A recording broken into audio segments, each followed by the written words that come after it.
आप लोग ने थंबनेल को देखकर क्लिक किया है तो प्लीज़ आप लोग वीडियो को कट मत कीजिएगा। इस तरह के थंबनेल बनाने का मकसद ही होता है कि आप लोग को क्लिक करवाना, क्योंकि हम लोग कितना भी अच्छा वीडियो बना ले, आप लोग क्लिक ही नहीं करेंगे तो आप लोग को पता कैसे चलेगा कि वीडियो कितना अच्छा है। अगर आप सबसे पहले तो आप लोग वीडियो को पूरा देखिए, उसके बाद आप लोग को पसंद आएगा तो लाइक कीजिएगा, नहीं तो डिसलाइक कर दीजिएगा, चैनल को अनसब्सक्राइब कर दीजिएगा। लेकिन पहले वीडियो को पूरा देख लीजिए, उसके बाद ये सब करना है। तो चलिए फिलहाल यहाँ पर वीडियो का स्टार्ट कर लेते हैं। और यहाँ पर आप लोग का टाइम का बहुत ज़्यादा बचत होगा। ये सोशल साइंस का है, इससे पहले 3 वीडियो बना दिया हूँ। अगर आपने उस वीडियो को नहीं देखा है तो वीडियो के नीचे डिस्क्रिप्शन में लिंक मिल जाएगा। तो चलिए, तो यहाँ पर पहला प्रश्न है, दक्षिण अफ्रीका के प्रथम श्वेत राष्ट्रपति कौन थे? तो ये कौन थे? Nelson Mandela. कौन थे? Nelson Mandela. इसका क्या हो जाएगा? सी आंसर बिल्कुल सही हो जाएगा। चलिए, तो अगला प्रश्न देख लेते हैं। अगला है, श्रीलंका का श्रीलंका कब आज़ाद हुआ? तो श्रीलंका कब आज़ाद हुआ? तो ये 1948 में आज़ाद हुआ था। तो इसका क्या हो जाएगा? बी आंसर बिल्कुल सही हो जाएगा। तो चलिए, अगला प्रश्न है, समता पार्टी का विलय किस राजनीतिक दल में हुआ? तो ये किस राजनीतिक दल में हुआ? तो ये जनता दल यूनाइटेड में हुआ। इसका क्या हो जाएगा? सी आंसर बिल्कुल सही हो जाएगा। चलिए, तो अगला प्रश्न है, निम्न में से कौन नगर निगम के आय का स्रोत नहीं है? तो नगर निगम का आय का स्रोत क्या नहीं है? तो यह आयकर क्या है? नगर निगम के आय का स्रोत नहीं है। इसका क्या हो जाएगा? बी आंसर सही हो जाएगा।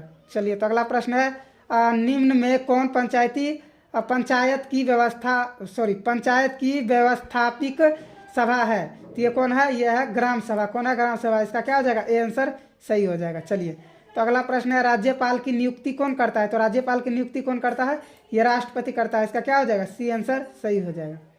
चलिए, तो अगला प्रश्न है, स्थानीय स्वशासन राज्य के नीति निर्देशक सिद्धांतों के किस अनुच्छेद में है? तो ये किस अनुच्छेद में है?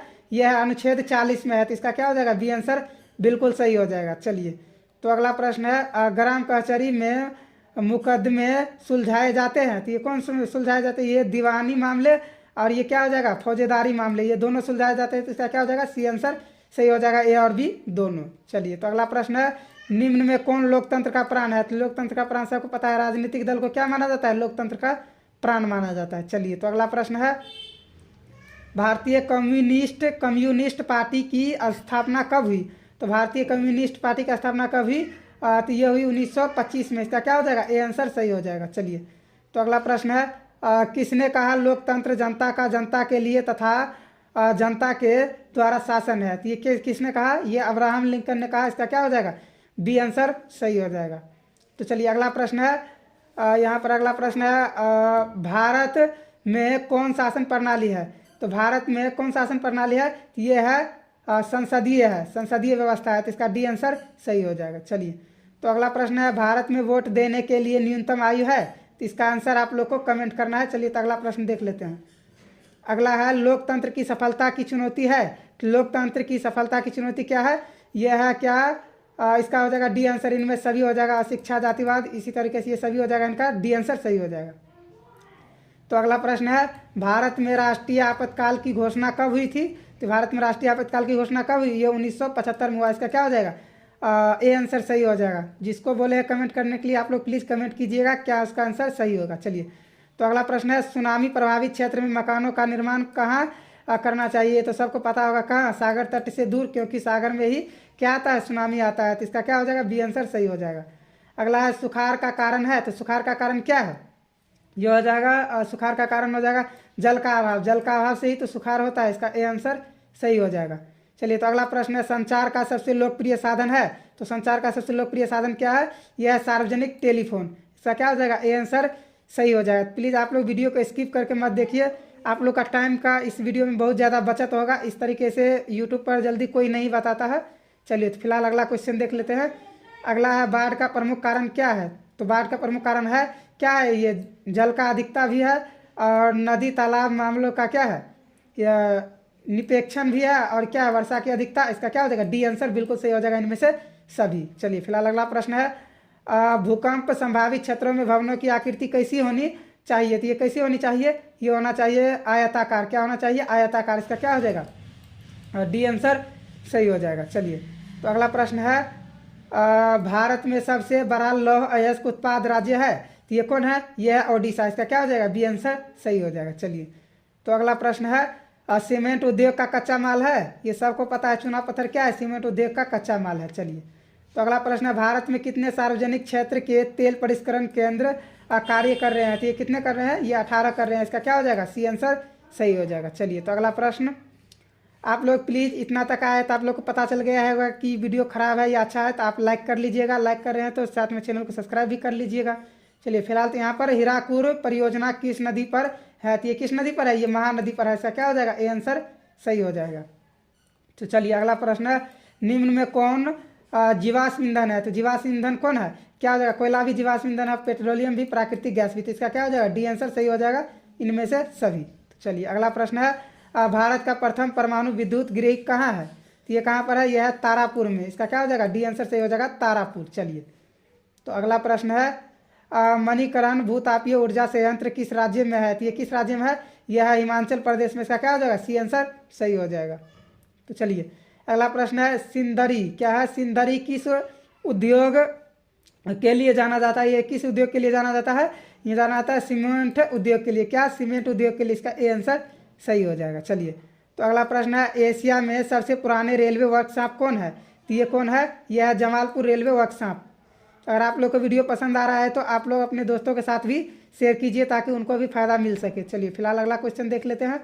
अगला है, सिलिकॉन शहर के नाम से कौन प्रसिद्ध है? तो ये कौन है? ये बेंगलुरु है। क्या है? बेंगलुरु। तो इसका बी आंसर सही हो जाएगा। चलिए, तो अगला प्रश्न है, मंदार पहाड़ी किस जिले में है? तो इस क्वेश्चन को इस तरीके से भी पूछा जाता है, मंदार हिल किस जिले में है? तो इसका क्या हो जाएगा? इसका हो जाएगा भागलपुर। इसका क्या हो जाएगा? इसका हो जाएगा बांका हो जाएगा। क्या हो जाएगा? बांका। यहाँ पर दोनों ऑप्शन बी लिखा है, लेकिन इसका क्या हो जाएगा? बांका हो जाएगा। चलिए, तो अगला प्रश्न देख लेते हैं। सासाराम नगर का विकास हुआ था, तो सासाराम नगर का विकास कहाँ हुआ है? कब हुआ है? ये मतलब हुआ है मध्य युग में। इसका क्या हो जाएगा? बी आंसर सही हो जाएगा। तो चलिए, अगला प्रश्न है, राष्ट्रीय जलमार्ग संख्या 1 है, यानी राष्ट्रीय जलमार्ग संख्या 1 किससे संबंधित है? तो यह है क्या? इलाहाबाद से हल्दिया तक का। इस क्वेश्चन को इस तरीके से पूछता है कि राष्ट्रीय राजमार्ग संख्या मतलब कि इलाहाबाद से हल्दिया तक जोड़ा जाता है, किस रोड को जोड़ा जाता है, यानी कि जलमार्ग को जोड़ा जाता है। तो किससे होगा? ये होगा जलमार्ग संख्या 1, राष्ट्रीय जलमार्ग संख्या 1। इसे आप लोग समझ लीजिएगा। इसका भी आंसर फिलहाल सही होगा। चलिए, अगला प्रश्न है, निम्न में कौन उपभोक्ता उद्योग है? तो उपभोक्ता उद्योग कौन है? चीनी क्या है? उपभोक्ता उद्योग है। तो इसका सी आंसर सही होगा। अगला है, गिर राष्ट्रीय उद्यान कहाँ है? गिर राष्ट्रीय उद्यान कहाँ है? ये गुजरात में है। इसका क्या हो जाएगा? डी आंसर सही हो जाएगा। अगला है, प्रथम पृथ्वी सम्मेलन कहाँ आयोजित हुआ? तो ये कहाँ हुआ? ये हुआ रियो डी जेनेरिया। क्या हुआ? Rio de Janeiro. Rio de Janeiro, इसका आंसर सही हो जाएगा। और द्वितीय पृथ्वी सम्मेलन कब हुआ? कहाँ पर आयोजित किया गया था? तो यही है न्यूयॉर्क में थे। फिलहाल इसका आंसर ये सही होगा। चलिए, तो अगला प्रश्न है, निम्न में कौन खरीफ फसल है? तो खरीफ फसल क्या है? कपास क्या है? खरीफ फसल है। इसका डी आंसर सही हो जाएगा। अगला है, बांध को आधुनिक भारत का मंदिर किसने कहा? तो ये किसने कहा? ये पंडित जवाहरलाल नेहरू ने कहा। तो इसका क्या हो जाएगा? बी आंसर सही हो जाएगा। चलिए, तो अगला प्रश्न है, मरुस्थलीय मृदा कहाँ मिलती है? तो मरुस्थलीय मृदा कहाँ मिलती है? ये राजस्थान में मिलता है। तो यहाँ पर 3 लिखा है, लेकिन इसका बी आंसर सही हो जाएगा। तो चलिए, अगला प्रश्न देख लेते हैं। अगला है, भारत का सबसे छोटा रेलवे क्षेत्र कौन है? तो भारत का सबसे छोटा रेलवे क्षेत्र कौन है? यह है उत्तर पूर्वी रेलवे, उत्तर पूर्वी रेलवे। इसका डी आंसर सही हो जाएगा। चलिए, तो अगला प्रश्न है, वायु परिवहन का राष्ट्रीयकरण कब किया गया? तो वायु परिवहन का राष्ट्रीयकरण कब किया गया? 1953 में किया गया। ऐसा क्या हो जाएगा? डी आंसर बिल्कुल सही हो जाएगा। चलिए, तो अगला प्रश्न है, विश्व का प्राचीनतम परिवहन साधन क्या है? तो ये क्या है? यह है जल परिवहन। क्या है? जल परिवहन। इसका क्या हो जाएगा? ए आंसर सही हो जाएगा। चलिए, तो अगला प्रश्न है, क्या है? मुगाओ बंदरगाह कहाँ है? मुगाओ बंदरगाह कहाँ है? तो ये कहाँ है? गोवा में है। कहाँ है? गोवा में। इसका क्या हो जाएगा? बी आंसर बिल्कुल सही हो जाएगा। आप लोग को वीडियो पसंद आ रहा है तो प्लीज़ वीडियो को लाइक कर दीजिए, साथ में चैनल को सब्सक्राइब करके बेल आइकन को भी प्रेस कर लीजिए। फिलहाल तो अगला क्वेश्चन है, यहाँ पर कांडला विशेष आर्थिक क्षेत्र कहाँ है? तो ये कहाँ पर है? ये पश्चिम बंगाल में है। इसका क्या हो जाएगा? सी आंसर सही हो जाएगा। चलिए, तो अगला प्रश्न है, कहलगांव तापीय विद्युत परियोजना कहाँ है?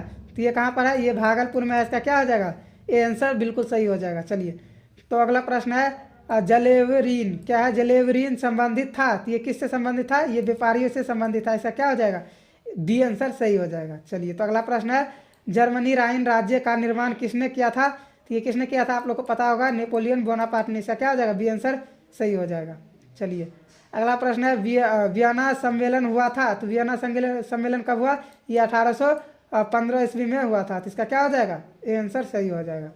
अगला है रॉबर्ट ओवन, क्या है? रॉबर्ट ओवन कहाँ का निवासी था? तो ये कहाँ का निवासी था? तो ये कहाँ का था? ये लगता है यहाँ पर थोड़ा सा डाउट है, ये ब्रिटेन का होगा या जर्मनी का होगा? फिलहाल लगता है ये ब्रिटेन का होगा। तो इसका देख लेते हैं। इसका आंसर आप लोग को कमेंट करना है, यहाँ पर थोड़ा सा डाउट है, इसका आंसर आप लोग कमेंट कीजिएगा। चलिए फिलहाल अगला क्वेश्चन पर बढ़ते हैं। चलिए अगला प्रश्न है, बोल्शेविक क्रांति का नेतृत्व किसने किया? तो बोल्शेविक क्रांति का नेतृत्व किसने किया? ये लेनिन ने किया। किसने? लेनिन ने। इसका क्या हो जाएगा? बी आंसर सही हो जाएगा। चलिए तो अगला प्रश्न, कंबोडिया की राजधानी है, तो कंबोडिया की राजधानी क्या है? यह है नोमोपेन। क्या है? नोमोपेन। नोमोपेन, इसका हो जाएगा बी आंसर बिल्कुल सही हो जाएगा। चलिए तो अगला प्रश्न है, किस कानून के विरोध में जालियांवाला बाग में सभा का आयोजन हुआ था? तो ये कब हुआ था? ये रोलेट एक्ट। क्या हो जाएगा? Rowlatt act. इसका सी आंसर सही हो जाएगा। चलिए तो अगला प्रश्न है, किनके अनुरोध पर महात्मा गांधी चंपारण आए थे? तो ये किनके अनुरोध पर आए थे? ये राजकुमार शुक्ल। किसके अनुरोध पर? राजकुमार शुक्ल। तो इसका हो जाएगा ए आंसर सही हो जाएगा। चलिए अगला प्रश्न है, वल्लभ भाई पटेल को सरदार की उपाधि किस किसान आंदोलन के दौरान दी गई? तो ये किस किसान आंदोलन के दौरान? ये सबको पता होगा, बरदौली। इसका आंसर सही हो जाएगा। अगला है, फ्लाइंग शटल का आविष्कार किसने किया था? तो फ्लाइंग शटल का आविष्कार किसने किया था? तो ये किया था जॉन के। कौन किया था? जॉन के ने। तो इसका हो जाएगा सी आंसर सही। चलिए तो अगला प्रश्न है, भारत में पहली जूट मिल कहाँ स्थापित की गई थी? तो ये कहाँ पर? ये कोलकाता में स्थापित किया गया था। इसका क्या हो जाएगा? ये आंसर सही हो जाएगा। चलिए तो अगला प्रश्न है, अमृत बाजार पत्रिका के संपादक कौन थे? तो ये कौन थे? ये मोतीलाल घोष थे। कौन थे? मोतीलाल घोष। इसका आंसर सही हो जाएगा। चलिए तो अगला प्रश्न है, मराठा समाचार पत्र किस भाषा से संबंधित था? तो ये किससे संबंधित था? तो ये था अंग्रेजी से। किससे था? ये अंग्रेजी से था। इसका क्या हो जाएगा? ये आंसर सही हो जाएगा। चलिए तो अगला प्रश्न है, निम्न में से किस सिख गुरु का जन्म पटना में हुआ था? तो किसका हुआ था? तो किसका हुआ था? ये 10वें गुरु का हुआ था। किसका? सिख के 10वें गुरु गोविंद सिंह जी का जन्म कहाँ हुआ है? पटना में हुआ था। तो इसका क्या हो जाएगा? डी आंसर सही हो जाएगा। और पहले का कहाँ हुआ था? ये हुआ था लाहौर में, जो अभी पटना में है, वो हुआ था गुरु नानक जी का जन्म हुआ था। चलिए फिलहाल इसका आंसर डी हो जाएगा। अगला देख लेते हैं। अगला है, बिहार बंगाल से कब पृथक हुआ? यानी कि बिहार बंगाल से कब अलग हुआ? ये हुआ 1912 ईस्वी में। इसका क्या हो जाएगा? ए आंसर बिल्कुल सही हो जाएगा। चलिए अगला प्रश्न है, भारत आने वाले प्रथम व्यापारी कौन थे? तो भारत आने वाले प्रथम व्यापारी कौन थे? तो ये पुर्तगाली थे। इसका क्या हो जाएगा? सी आंसर सही हो जाएगा। अगर आपने इससे पहले 3 वीडियो बना दिया हूँ सोशल साइंस का, ये हमारा सीरीज चल रहा है, उसको नहीं देखे तो आप लोग प्लीज़ उसको जाकर देख लीजिए। वीडियो को डिस्क्रिप्शन में उसका लिंक मिल जाएगा। चलिए फिलहाल आगे बढ़ते हैं। यहाँ है, उत्तरी एवं दक्षिणी वियतनाम का एकीकरण कब हुआ था? तो ये कब हुआ था? ये 1975 में हुआ था। इसका क्या हो जाएगा? डी आंसर सही हो जाएगा। चलिए तो अगला प्रश्न है, दिसंबर 1929 में किस नदी के तट पर नेहरू जी द्वारा तिरंगा फहराया गया था? तो ये किस पर? ये रावी पर। किस पर? रावी नदी पर। तो इसका क्या हो जाएगा? सी आंसर सही हो जाएगा। चलिए तो अगला प्रश्न है, क्रांतिकारी नेता सूर्य सेन का उपनाम क्या था? इसका उपनाम क्या था? मास्टर दा। क्या था? मास्टर दा। इसका भी आंसर सही हो जाएगा।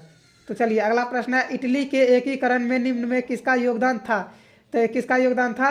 ये था मेजनी का भी था, गौरीवाल्डी का भी था, और काउंट कबूर का भी था। तो इसका क्या हो जाएगा? डी आंसर बिल्कुल सही हो जाएगा, इनमें से सभी। चलिए तो अगला प्रश्न है, यहाँ भारत में 1 रुपया का नोट कौन जारी करता है? तो सबको पता है, 1 रुपया का हो, चाहे 100 रुपया का हो, चाहे 1000 रुपया का, कौन करता है? भारतीय रिजर्व बैंक ही करता है। इसका ए आंसर सही हो जाएगा। चलिए तो अगला प्रश्न है, प्राथमिक क्षेत्र में कौन सी आर्थिक क्रिया शामिल है? कौन है? तो ये कृषि क्षेत्र है। कृषि है। क्या है? कृषि है। इसका आंसर सही हो जाएगा। अगला है, निम्न में कौन शाक मुद्रा का उदाहरण है? तो शाक मुद्रा का उदाहरण क्या है? यह है बैंक ड्राफ्ट। क्या है? Bank draft. इसका क्या हो जाएगा? बी आंसर सही हो जाएगा। चलिए तो अगला प्रश्न है, विश्व व्यापार संगठन की स्थापना कब हुई? तो इसका स्थापना कब हुआ? तो विश्व व्यापार संगठन का 1995 में हुआ। इसका क्या हो जाएगा? सी आंसर सही हो जाएगा। चलिए तो अगला प्रश्न है, 2011 की जनगणना के अनुसार भारत की आबादी थी, यानी कि ये कितना था? तो ये था 121 करोड़ था। कितना था? 121 करोड़। तो इसका बी आंसर सही हो जाएगा। अभी तो बहुत ज़्यादा हो चुका है। फिलहाल आगे यहाँ देखिए, कृषि उत्पादक की गुणवत्ता सुनिश्चित करने का मान्यता प्राप्त चिन्ह है, यानी कि कृषि उत्पाद की गुणवत्ता सुनिश्चित करने के लिए करने का मान्यता प्राप्त चिन्ह का होना आवश्यक है, यानी किसका होगा? ये होगा एग मार्क। क्या हो जाएगा? Egg mark. इसका सी आंसर सही हो जाएगा। चलिए, तो अगला प्रश्न है, केंद्रीय सांख्यिकी संगठन की स्थापना कब हुई थी? तो ये कब हुआ था? तो ये हुआ था 1950 ईस्वी में। इसका क्या हो जाएगा? ए आंसर सही हो जाएगा। अगला प्रश्न है, समाजवादी अर्थव्यवस्था का गुण है? तो ये सबको पता है क्या है? सामाजिक कल्याण। क्या होगा? सामाजिक अर्थव्यवस्था का गुण है। चलिए, ये तो निजी लाभ, ये तो बहुत गलत बात है। निजी लाभ और मूल्य तंत्र, ये भी गलत है। इसका यही सी हो जाएगा। चलिए, तो अगला प्रश्न है, विकसित देश की आय में वृद्धि के लिए किस पद का प्रयोग होता है? किस पद का प्रयोग होता है? ये होता है आर्थिक वृद्धि का। क्या होता है? आर्थिक वृद्धि का। इसका बी आंसर सही हो जाएगा। चलिए, तो अगला प्रश्न है, निम्न में कौन प्लास्टिक मुद्रा है? तो प्लास्टिक मुद्रा क्या है? डेबिट कार्ड क्या है? प्लास्टिक मुद्रा है। चलिए, तो अगला प्रश्न है, भारत के सकल घरेलू उत्पाद में किस क्षेत्र का योगदान सर्वाधिक है? किस क्षेत्र का योगदान सर्वाधिक है? तो यह है कृषि क्षेत्र का। इसका क्या हो जाएगा? ए आंसर सही हो जाएगा। चलिए, तो अगला प्रश्न है, छिपी बेरोजगारी पाई जाती है? तो ये कहाँ पाई जाता है? ये कृषि क्षेत्र में पाया जाता है। किसमें? कृषि क्षेत्र में। इसका बी आंसर सही हो जाएगा। चलिए, तो अगला प्रश्न है, रूस की मुद्रा क्या है? तो रूस की मुद्रा क्या है? ये रूबल है। क्या है? रूबल। इसका सी आंसर सही हो जाएगा। चलिए, अगला प्रश्न है, साख का आधार क्या है? तो साख का आधार क्या है? यह है साख का आधार, यानी साख का मतलब होता है विश्वास या भरोसा। इसका क्या हो जाएगा? ए आंसर सही हो जाएगा। ये है लास्ट क्वेश्चन और 80 नंबर का है। उसके बाद जो क्वेश्चन बचे हैं उनको अगले वीडियो में बताएंगे। तो यहाँ है, वस्तुओं और सेवाओं को अपने उपयोग के लिए कौन खरीदता है? तो ये कौन खरीदता है? तो ये खरीदता है उपभोक्ता। तो चलिए, अगर आप लोग को आप पता चला होगा वीडियो अच्छा है तो वीडियो को लाइक करके साथ में चैनल को सब्सक्राइब कर लीजिए। चैनल को सब्सक्राइब तो करते हैं आप लोग, बेल आइकन को नहीं प्रेस करते हैं तो उसको भी कर लीजिए। अगर पसंद नहीं आया है तो डिसलाइक कर दीजिए। अगर पसंद आ गया है तो अपने दोस्तों को शेयर कीजिए और साथ में एक अच्छा सा आप लोग कमेंट लिख दीजिए। तब तक के लिए यहीं तक, और मिलते हैं नेक्स्ट वीडियो में।